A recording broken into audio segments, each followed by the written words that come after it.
नमस्ते। एक तरह से मैं बहुत प्रसन्न था कि 7:30 को कार्यक्रम खत्म हो जाएगा, ऐसी मेरी आशा थी।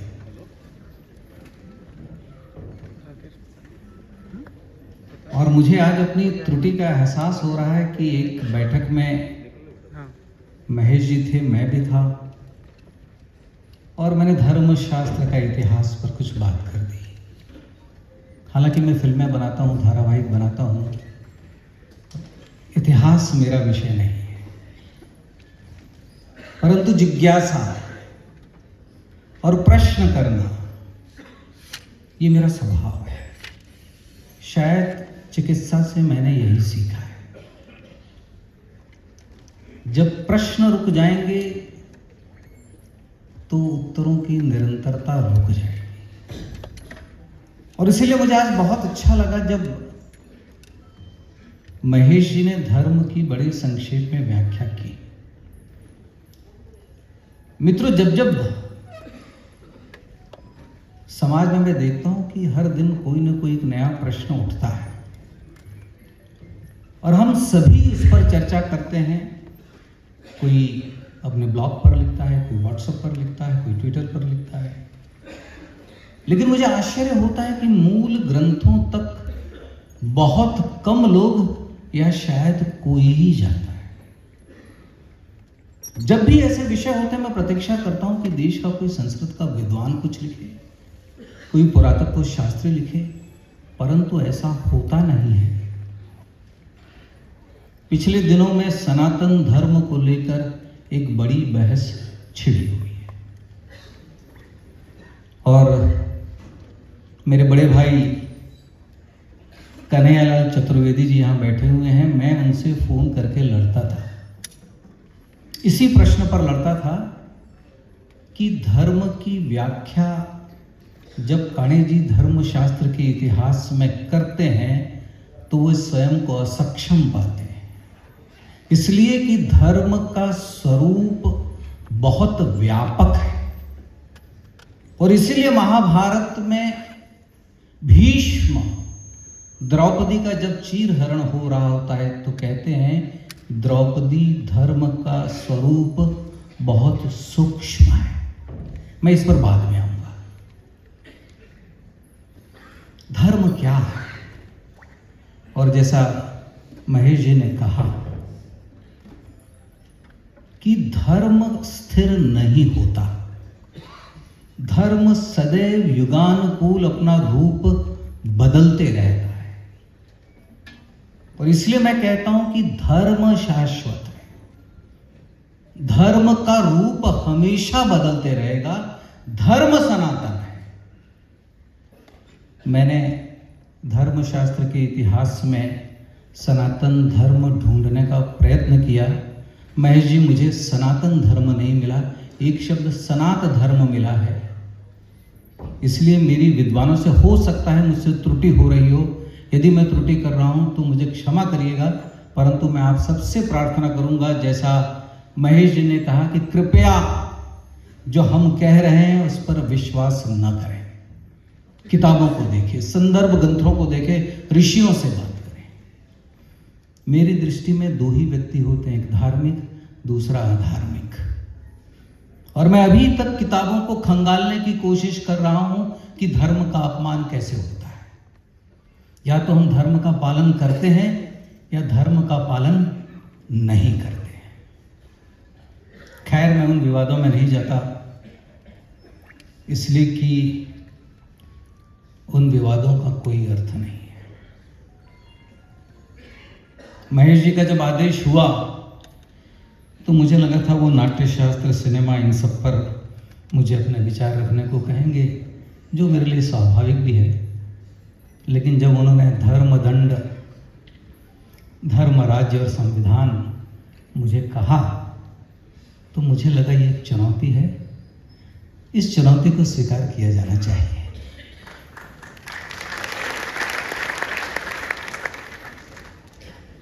धर्मदंड क्या है, इस पर उन्होंने बात कर ली है, इसलिए इस पर मैं अब फिर से बात को नहीं दोहराऊंगा। लेकिन उसके पहले मैं एक बात जरूर कहना चाहूंगा कि दंड ये प्रतीक है, और दंड सिर्फ पुरोहित ही नहीं धारण करता है। आपने देखा होगा कि हमारे यहां दंड धारण करने का अधिकार या कर्तव्य सबसे पहले ब्रह्मचारी को है। ब्रह्मचारी वो जो विद्याध्ययन करता है, उसके बाद दंड धारण करने का अधिकार पुरोहित जो राजा के लिए करता है, और तीसरा दंड धारण करने का अधिकार सन्यासी, जिसको हम दंडी सन्यासी कहते हैं। और साथ ही प्रश्न उठता है कि ये दंड 3 लोग क्यों धारण करते हैं और ये अधिकार मुझ और आप जैसे गृहस्थ को क्यों नहीं है? इसलिए कि इस दंड का प्रतीकात्मक अर्थ है। जब एक विद्यार्थी दंड धारण करता है तो उसका व्रत है कि मैं शास्त्र की रक्षा करूंगा। दंड इसका प्रतीक है। मैं वेदों की रक्षा करूंगा, मैं संस्कृति की रक्षा करूंगा। इसलिए मित्रों, जब ब्रह्मचारी मार्ग से जा रहा होता था, उस समय राजा भी अपनी सवारी को रोकते थे, सिर्फ इसलिए कि इस समय जो विद्यार्थी जा रहा है वो वेदों को धारण कर रहा है। ये समाज में दंड की महत्ता है। दूसरा महेश जी ने प्रकाश डाला है। तीसरा दंडी सन्यासी। दंड, सन्यासी के इस दंड को ब्रह्म दंड कहा जाता है। ब्रह्म की व्याख्या हम सब आमतौर पर आत्मा से करते हैं, जो सभी में समानता, सभी में आत्म तत्व, सभी में एक ही चेतना देखता है। यहां दंड उसको नित्य स्मरण कराता है कि एक दंडी सन्यासी के नाते आपका कर्तव्य क्या है। ये हमारे यहां दंड का महात्म्य है। अलग अलग व्यक्तियों के हाथ में दंड, अलग अलग उसका स्वरूप है। ये बात बिल्कुल सही है कि इस देश में हमारे माननीय प्रधानमंत्री ने उस परंपरा को पुनर्जीवित किया जो हजारों सालों से इस देश में चली आ रही थी।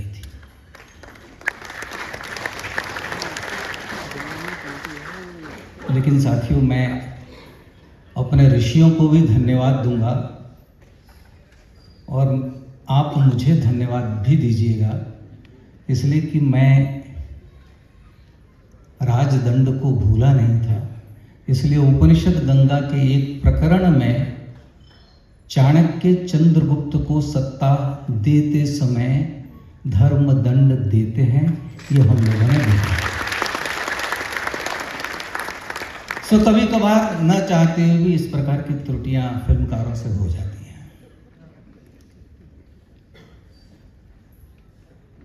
महेश जी ने जो कथा कही कि पुरोहित राजा की पीठ पर दंड से प्रहार करता है, मैं ये कथा सुनाने वाला था, लेकिन उन्होंने ये अवसर मुझसे छीन लिया।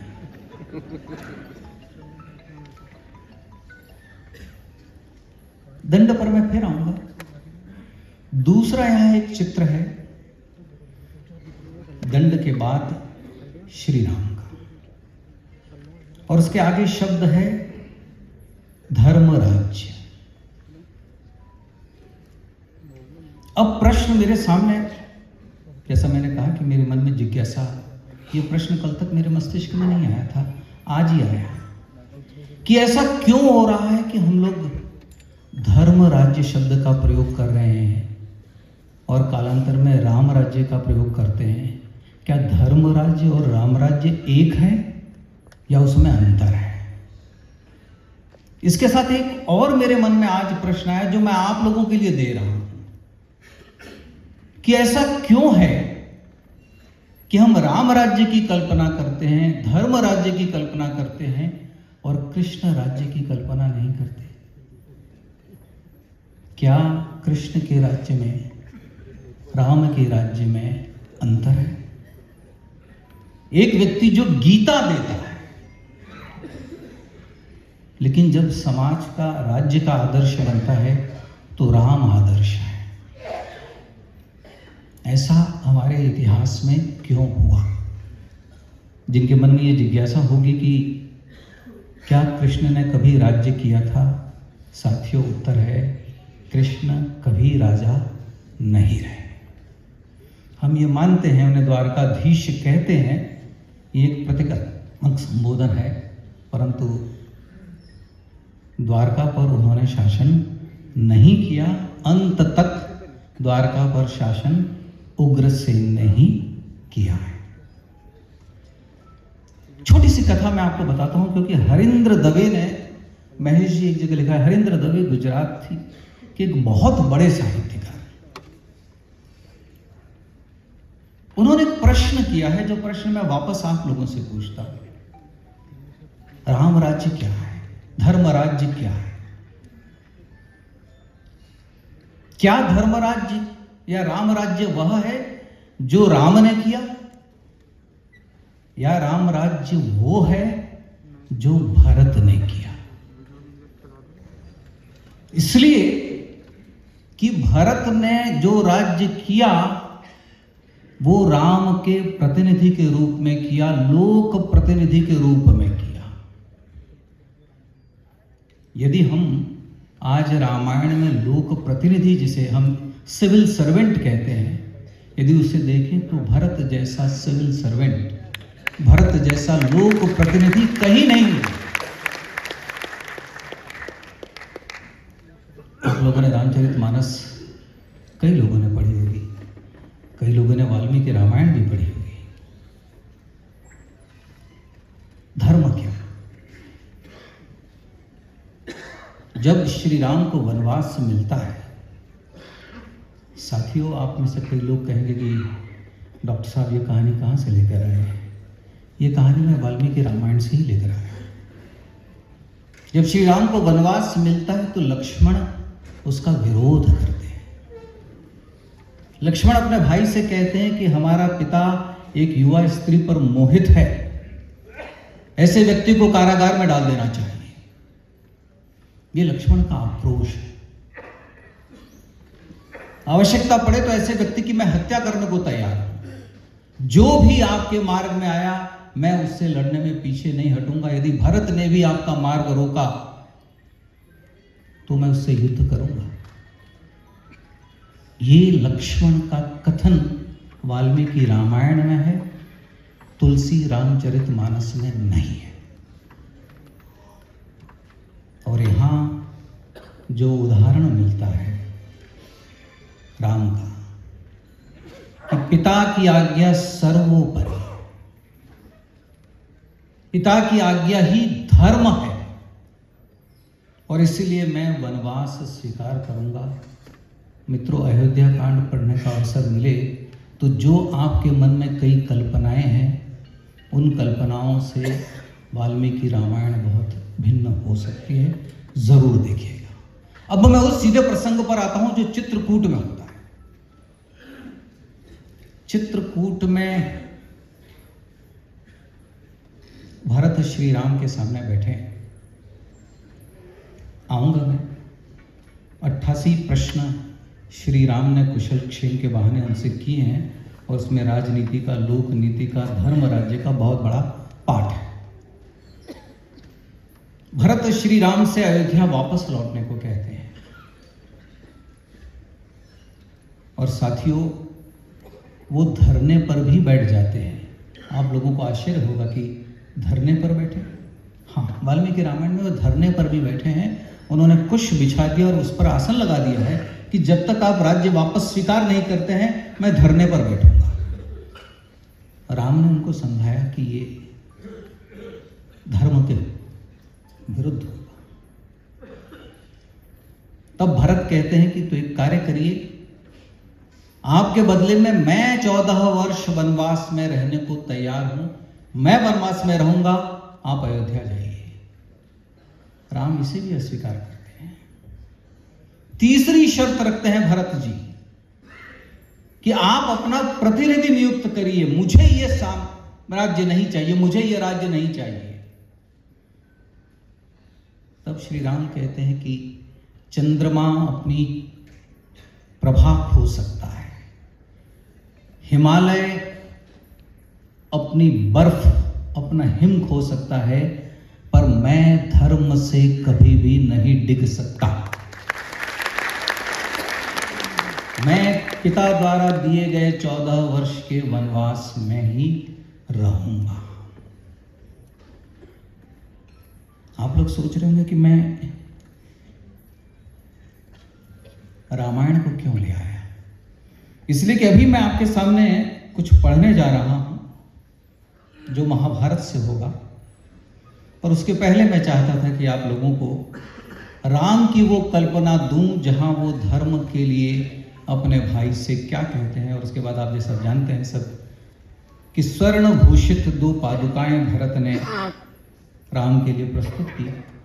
राम ने उस पर अपने चरण रखे और एक भाई ने उन पादुकाओं से पूछ पूछ कर राज्य किया है 14 वर्ष। मेरा भाई वन में भूमि पर शयन कर रहा है, इसलिए मैं भूमि पे गड्ढा खोद कर उसके भीतर सोऊंगा। ऐसा भरत, ऐसा लोक सेवक, ऐसा जनप्रतिनिधि इतिहास में नहीं है। इसलिए कई बार मैं सोचता हूं, और मैंने अपने एक धारावाहिक में लिखा भी था कि गोस्वामी जी और वाल्मीकि दोनों ने श्री राम के चरित्र का महान वर्णन किया, लेकिन भरत के लोक सेवक के रूप का वर्णन क्यों नहीं किया? शायद इसलिए कि लेखकों की लेखनी भरत जी के चरित्र को उसका वर्णन करने में असक्षम रही है।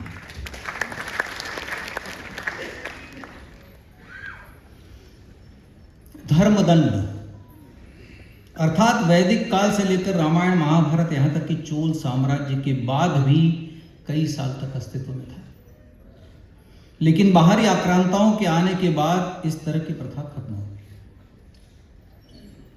धर्मदंड सैकड़ों हजारों सालों से हमारे देश की राजसत्ता परंपरा का अहम हिस्सा रहा है। हमारा राष्ट्र शासन न्याय और नीति के अनुरूप चले, यही इसका मूल भाव है जिस पर महेश जी ने प्रकाश डाला था।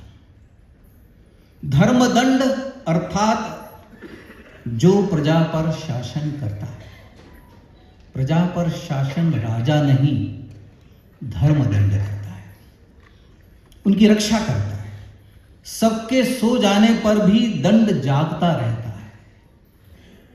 इसलिए दंड को राजा, यानी आज के संदर्भ में एक राष्ट्र के मुखिया अथवा शासन के सर्वोच्च सेवक का धर्म भी कहा गया है। दंड ही धर्म, अर्थ और काम की रक्षा करता है। दंड न हो तो न धर्म है, न अर्थ है, न काम है। इसी धर्म दंड के संदर्भ में शांति पर्व के 15 अध्याय में अर्जुन और युधिष्ठिर में संवाद होता है।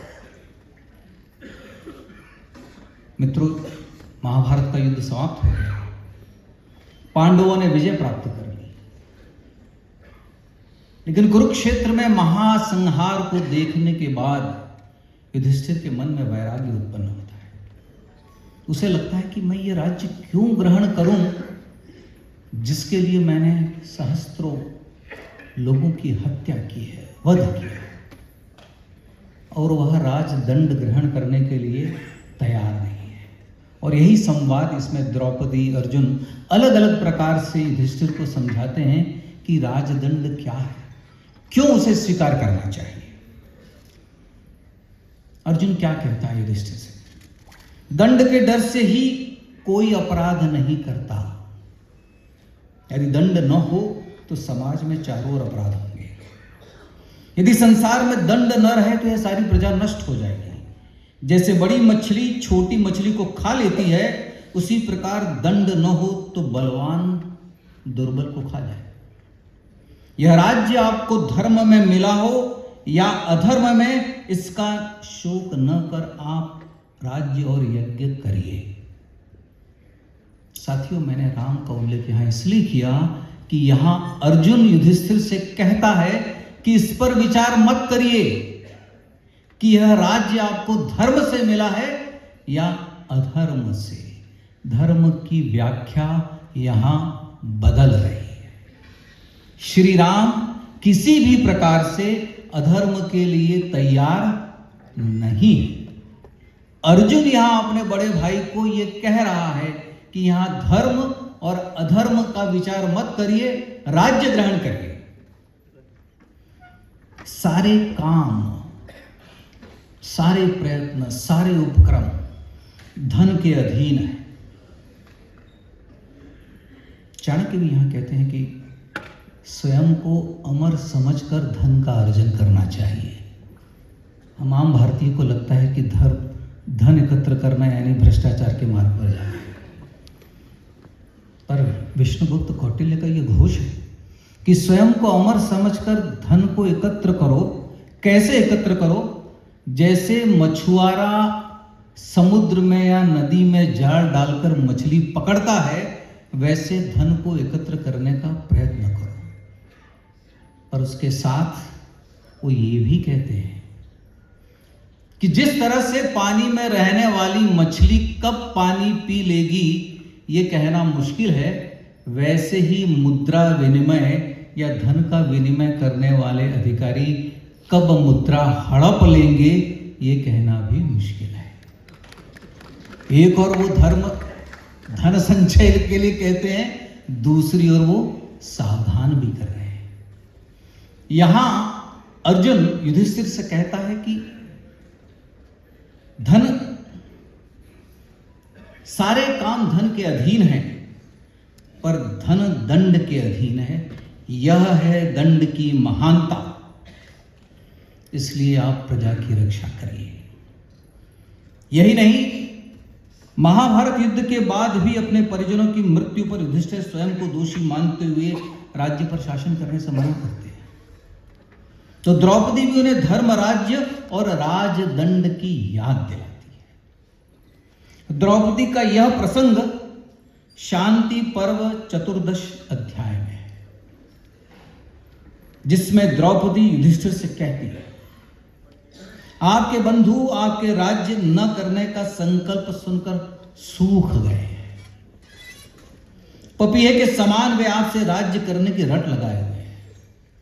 राजन, आपको यह राज्य, ध्यान से सुनिएगा मित्रों, आपको यह राज्य न शास्त्रों को सुनने से, न दान से, न किसी के समझाने बुझाने से, न यज्ञ करके, न ही भीख मांगने से मिला है। द्रोण, कर्ण, अश्वत्थामा और कृपाचार्य जिस सेना की रक्षा करते थे, उनका वध करके आपको यह राज्य मिला, इसलिए आप इसका उपभोग करें। आप राज्य छोड़कर स्वयं के लिए विपत्ति खड़ी कर रहे हैं, इसलिए आप धर्मपूर्वक प्रजा का पालन करिए। यहां द्रौपदी युधिष्ठिर को उनके राजधर्म की याद दिलाती है और उन्हें धर्म दंड का पालन करने का निवेदन करती है। मित्रों, ये द्रौपदी का दृष्टिकोण है। इसी द्रौपदी का जब चीरहरण हो रहा है तो द्रौपदी भीष्म से पूछती है, क्या जो मेरे साथ हो रहा है वह धर्म है?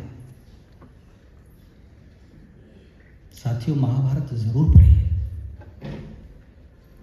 इसलिए कि यहां जो भीष्म का उत्तर है वो बहुत चौंकाने वाला है। और यहां भीष्म कहते हैं कि द्रौपदी धर्म का स्वरूप बहुत सूक्ष्म है। धर्म हमेशा ताकतवर तय करता है। ये मेरे शब्द नहीं है, भीष्म के शब्द हैं। धर्म हमेशा ताकतवर व्यक्ति तय करता है, इसलिए दुर्बल का धर्म बलवान के धर्म से दब जाता है। द्रौपदी के चीर हरण के प्रसंग में यह भीष्म जो कहते हैं वही सरशैया पर जाकर धर्म की दूसरी व्याख्या भी करते हैं। इसलिए मित्रों, जब शक्ति के आधार पर धर्म की कल्पना होती है तो आपने देखा है कि बाद में महाभारत का स्वरूप युद्ध ने कैसे बदला।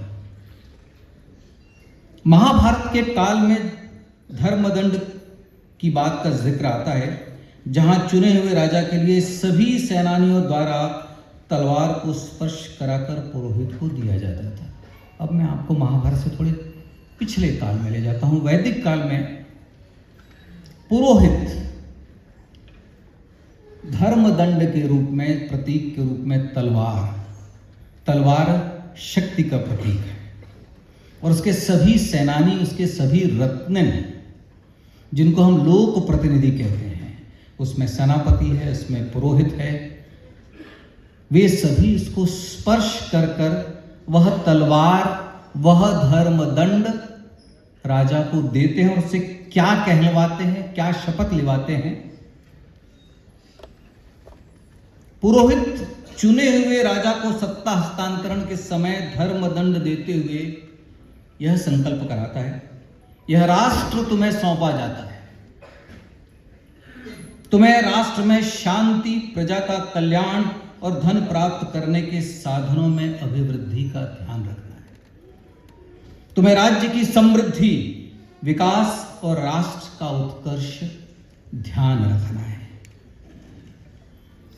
उत्तर वैदिक काल में भी इसी तरह के संकल्प का विवरण मिलता है, जहां पुरोहित राजा को धर्मदंड सौंपते हुए संकल्प दिलाते हैं, हे राजन, तुम राष्ट्र के अधिपति बनाए गए हो, तुम इस राष्ट्र के सच्चे स्वामी बनो, तुम अविचल और स्थिर रहो, प्रजा तुमसे स्नेह करे, तुम्हें चाहती रहे, तुमसे कभी राष्ट्र का अधःपतन न हो, अमंगल न हो। यह ऋग्वेद में है साथियों। मौर्य काल में राजदंड के बारे में कामांदक कहते हैं, कामांदक कौटिल्य के बाद में हुए हैं। क्या कहते हैं कामांदक? नीति सार में, जिसके प्रभाव के कारण ये संसार शाश्वत मार्ग पर चलता है, वह दंड धारण करने वाला श्रीमान राजा विजयी होता है। यहां दंड से अर्थ राजदंड, अर्थदंड से है। मनुस्मृति में राजदंड के बारे में क्या कहा है? सभी प्राणियों की रक्षा करने के लिए ब्रह्मा ने राजा के लिए दंड का निर्माण किया। उस दंड के भय से ही सभी अपने अपने धर्म का पालन करते हैं। राजदंड ही शासक है, दंड ही प्रजा पर शासन करता है, दंड ही सभी की रक्षा करता है, दंड ही सोए हुए को जगाता है, विद्वान दंड को ही गुणों का मूर्त रूप कहते हैं। ये सारे उद्धरण मनुस्मृति से है। संक्षिप्त में कहें तो धर्मदंड, राजदंड ही सत्ता के सुशासन की चाबी है, जिसे जितने धैर्य और अनुभव के साथ उपयोग किया जाए उतना बेहतर है। धर्म, राज्य और संवैधानिकता क्या है? हिंदू संस्कृति में धर्म राज्य की संज्ञा सुशासन से की गई है, और सुशासन तभी होगा जब वहां का संविधान सुलभ और प्रजा के हित का होगा, जो समानता और पवित्रता का अनुसरण करे, जहां भेद रहित, जाति रहित और वर्ण रहित शासन हो, उसे धर्म राज्य कहेंगे। वह राज्य जहां किसी तरह का छल न हो, लोगों में एक दूसरे के प्रति ईर्ष्या न हो, कृषक सुख में और व्यापारी ईमानदारी से व्यापार करते हों। इससे थोड़ा और विस्तृत समझें कि यह राज्य जो धर्म के अधीन रहकर प्रजाहित, लोकहित में सुशासन के साथ है।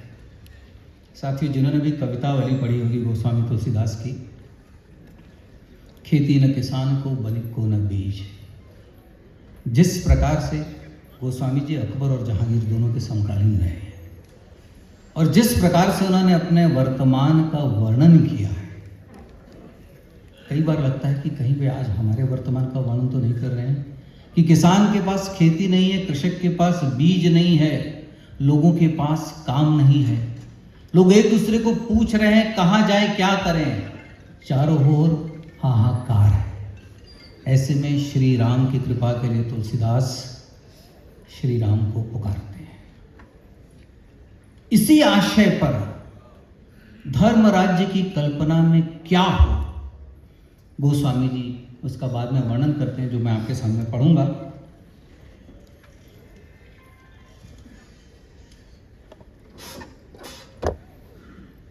श्री राम के राज्याभिषेक के बाद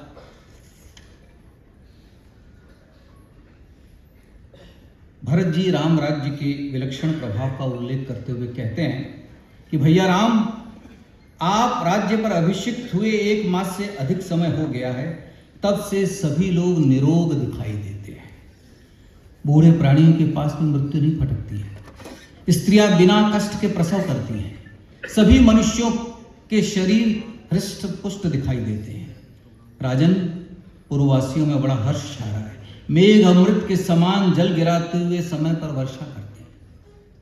हवा ऐसे चलती है जिसका स्पर्श शीतल एवं सुखद जान पड़ता है।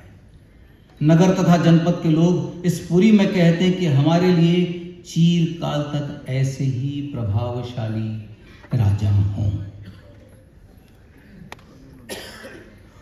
धर्म राज्य राम राज्य के संदर्भ में, यहाँ धर्म राज्य से जब मैं राम राज्य की तुलना करता हूँ तो धर्म राज्य के बारे में वेदों में जो बार बार ध्वनि मिलती है और जो हम लोग बार बार प्रयोग करते हैं, संगद्धम न सवद्धतम, मिलकर चलो, मिलकर एक दूसरे के विचारों को जाने, जैसे प्राचीन काल में देव अपने कर्तव्य मिलकर करते थे। हम सभी प्रजापति की संतान हैं, इसलिए हमारा परिवार एक है। हमारी पृथ्वी, हमारा आकाश, हमारी नदियां एक हैं, फिर हम एक क्यों नहीं है? पितरों ने उद्घोष किया है, समानो मंत्र समीति समानि। आप सबके विचार समान हो, आप सबका मन समान हो और आप सबका चित्त भी एक साथ सबके समान हो। ऋषियों ने हम सब के लिए प्रार्थना की है, समान आकुति समान हृदयानि वह। हम सबका संकल्प एक हो, आप सबके हृदय एक हो, आप सबके मन एक हो, ताकि सब मिलजुल कर एक साथ काम करें। हमारे मन, संकल्प और विचार एक हो और मुझे यह राज्य नहीं चाहिए। यदि हम सबके संकल्प, हम सबके विचार एक हों तो राजा की आवश्यकता नहीं पड़ेगी। ऋग्वेद का ये अंत से पहला समान आकुति समान हृदयानि वह, कहने का तात्पर्य है उस समय भी सबके मन और सबके संकल्प एक नहीं थे। यदि एक होते तो कवि ऋषि इसकी कल्पना नहीं करता।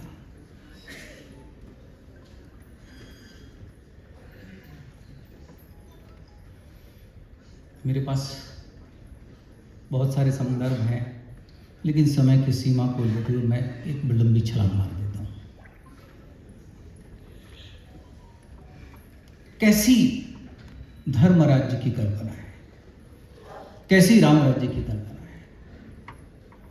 मैंने पिछले प्रसंग का उल्लेख करते हुए कहा था कि भरत जब चित्रकूट में श्री राम को मिलते हैं तो श्री राम उनसे 88 प्रश्न करते हैं।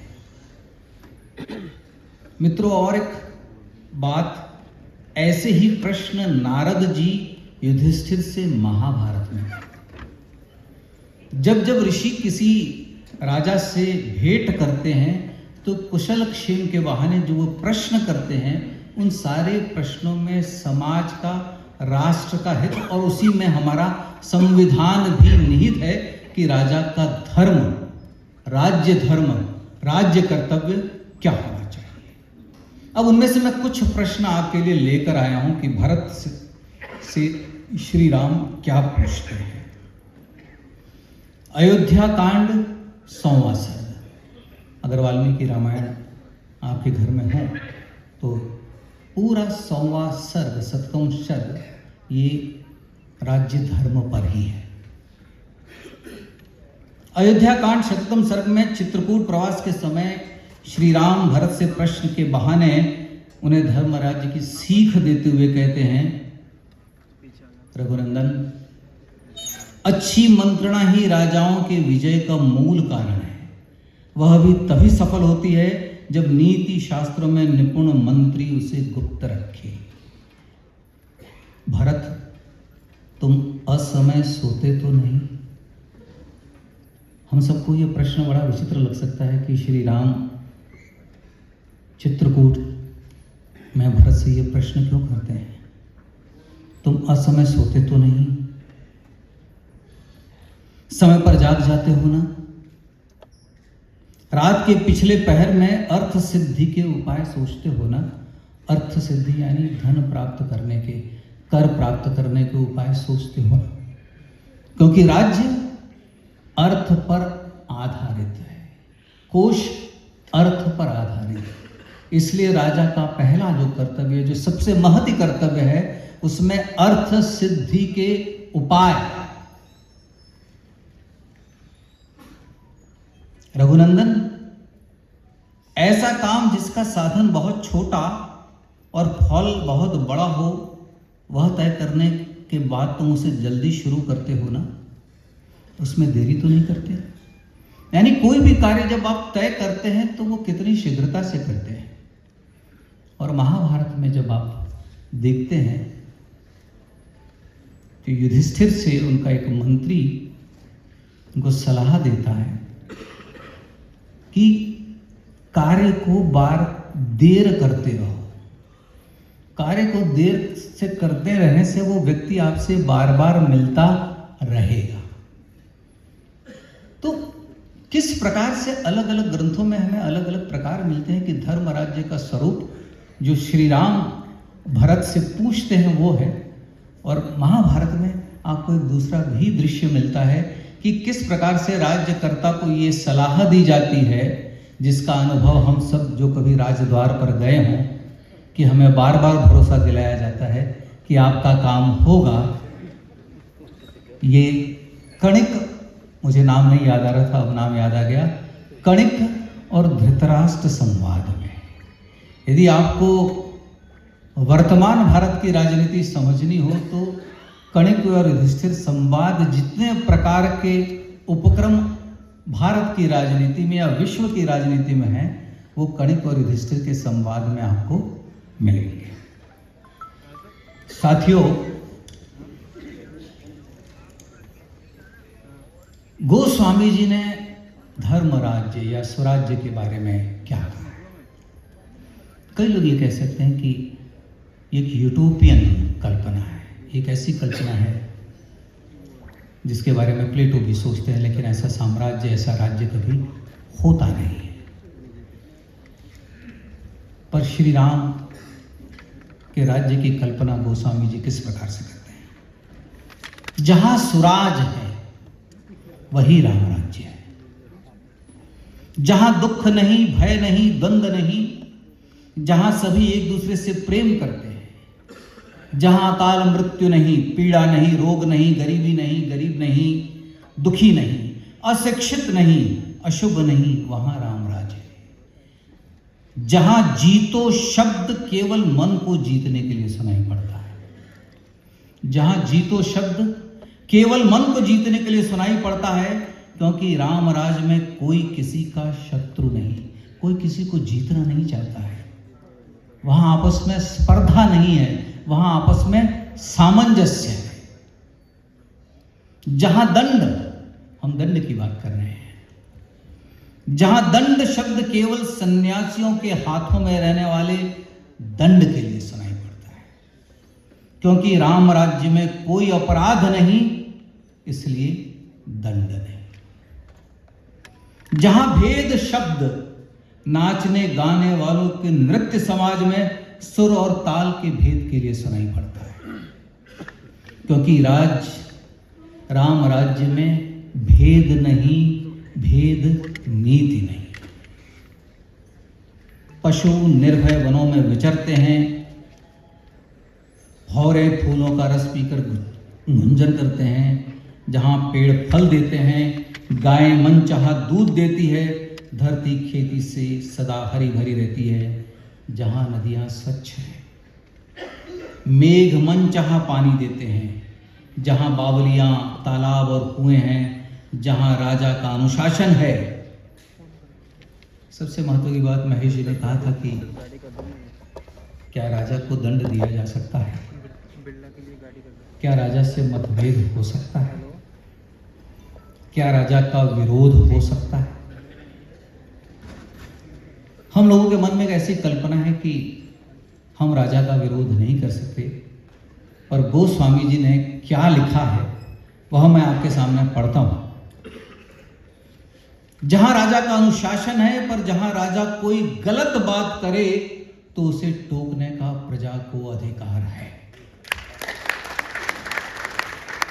वहां राम राज्य है। राम राज्य के बारे में राजा के लिए गोस्वामी जी ने लिखा है, सोई सेवक प्रियतम मम सोई, मम अनुशासन माने जोई, जो अनीति कुछ भाषाओ भाई, तो मोहि बरजहु भय बिसराई। क्या अर्थ है इसका? मुझे वह प्रिय है जो मेरा अनुशासन माने, पर यदि मैं कुछ गलत करूं तो बिना भय के मुझे टोकना भाई। धर्म, राज्य तथा संविधान के संदर्भ में राजा और प्रजा के लिए यह भी कहा गया है। मित्रों, मेरे पास बहुत सामग्री है, क्योंकि मैंने प्राचीन भारत में राजदंड, धर्मराज्य, लोक सेवा, इस पर एक धारावाहिक बनाया था। अगर आप लोगों को लोकसभा टीवी के चैनल पर जाइए, वैदिक काल से वर्धन काल तक civil services in ancient India, administration and civil services, इसमें वैदिक काल, रामायण काल, महाभारत काल, मौर्य काल, शुंग काल, वर्धन, इसमें किस प्रकार से हमारी सत्ता का स्वरूप, राजसत्ता का, राजधर्म का स्वरूप बदलता रहा है, उसका बहुत ही विशद वर्णन किया गया। न सिर्फ वर्णन किया गया है, आप स्क्रीन पर वे सारे रेफरेंसेस देख सकते हैं कि हम लोगों ने उसे कहां से संकलित किया है। और आपको जानकर हैरान नहीं होगी कि प्राचीन भारत में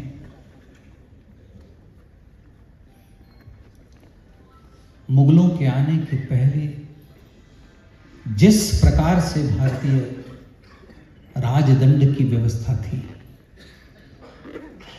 वहां आवश्यकता पड़ने पर राजा का विरोध करने के आपको कई उल्लेख मिलेंगे। आपको जानकर हैरानी होगी कि सभा और समिति, ये वैदिक काल की हमारी व्यवस्था है। और आपको जानकर हैरानी कि कुलपा नाम का शब्द शायद आप में से कई लोग पहली बार सुन रहे होंगे। कुलपा, कुल धर्म का पालन करवाने वाला कुलपा, यानी शासन की एक ऐसी भी व्यवस्था थी जिसमें प्रत्येक कुल पर ध्यान रखने के लिए एक अधिकारी की नियुक्ति होती थी, जो कुलपा था। वो ये देखता था कि फला कुल अपने कुल धर्म का पालन करता है कि नहीं। शासन की जड़ें इतनी गहरी थी। क्या राजा को वापस बुलाने का अधिकार प्राचीन भारत में या भारतीय मनीषा में है? इसका उत्तर हाँ है या ना? इसका उत्तर है हाँ।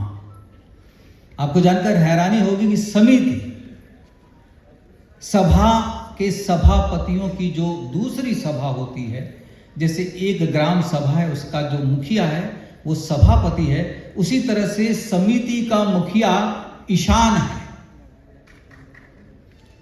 वह समिति सभी सभापतियों को मिलाकर बनती थी, और यदि राजा अपने उत्तरदायित्व का निर्वाह करने में, धर्मदंड धारण करने में त्रुटि करता है, तो उसे वापस बुलाने का, उसको अपने पद से हटाने का समिति को अधिकार था। और जो मैं कहने से बचना चाहता हूं, क्योंकि आज के संदर्भों में वो उपयुक्त नहीं होगा, कि शास्त्रों में ऐसे भी उल्लेख मिलते हैं कि वह राजा जो अपने धर्म से गिर गया हो, धर्म से च्युत हो गया हो, ऐसे शासनकर्ता की समिति ने हत्या भी की है। कहने का तात्पर्य है, समाज में धर्म का राज्य हो, इसके लिए समाज का नेतृत्व करने वाला पुरोहित वह जो समाज का नेतृत्व करता है, जो धर्म दंड को धारण करता है, क्योंकि धर्म का प्रतिनिधि राज्यसभा में पुरोहित है। दुर्भाग्य है कि हमारी वर्तमान शिक्षा प्रणाली में प्राचीन धर्मशास्त्र, राज्यशास्त्र, धर्मदंड, इन सब की शिक्षा तो मिलती है, लेकिन जब हम स्कूल से बाहर चले जाते हैं और कुछ विशेष प्रकार की शिक्षा, मैं अपने धारावाहिकों के कारण को पढ़ता हूँ, आश्चर्यचकित रह जाता हूँ। कादम्बरी पढ़ी है अवसर मिले तो। बाण भट्ट ने जिस तरह से राजद्वार का, राजद्वार यानी एक राजा के यहाँ जब जाते हैं तो एक आम व्यक्ति के साथ क्या क्या हो सकता है, उसका जो वर्णन किया है, आप पढ़कर हंसते हंसते लोटपोट हो जाएंगे। और कई बार मैं सोचता हूँ कि यदि मुझे कोई प्रार्थना लिखने को कहे तो मैं ओम जय जगदीश हरे में या गणपति के स्तवन में ये बदलना चाहूँगा कि हे ईश्वर, मुझे कभी किसी नगर पालिका के कार्यालय में जाना ना पड़े। हे ईश्वर, मुझे कभी विधानसभा जाना ना पड़े। हे ईश्वर, मुझे मेरी संसद से बचाना। इसलिए कि हमारी ये संस्थाएं भारत की उस आत्मा से, जिसके बारे में महेश जी ने वर्णन किया, बहुत दूर जा रही है। लेकिन दूसरी ओर एक आशा भी है। एक आशा भी है कि जब संगोल संसद में आया तो बहुत विवाद हुआ। कई लोग उसके पक्ष में थे, कई लोग उसके विपक्ष में थे। कई लोगों को ऐसा लगता था कि ये प्राचीन परंपरा है, कालबाह्य है, इसको अब वापस लाने की क्या आवश्यकता है। परंतु मुझे लगता है ये प्रतीकात्मक ही सही, यह घोष है।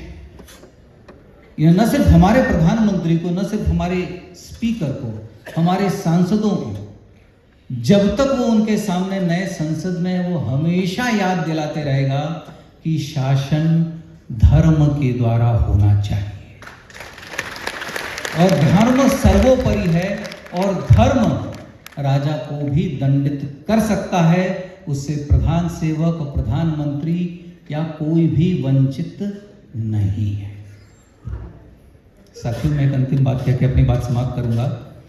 कौटिल्य अर्थशास्त्र भी जरूर देखिए।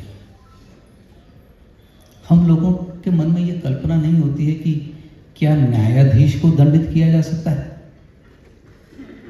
अनेक ऐसे प्रसंग आपको मिल जाएंगे कि यदि न्यायालय में न्यायाधीश ने किसी को गाली दी तो उसको कौन सा दंड, यदि उसने जो भी अपराधी है उसके विरुद्ध कोई आचरण किया जो न्यायिक नहीं है तो कौन सा दंड। यानी हमारे शास्त्रकारों ने न्यायाधीश को भी दंड देने का विधान रखा है। राजा तो इससे बाहर नहीं है। लेकिन कई बार मैं कहता हूं कि भारत की महानता क्या है।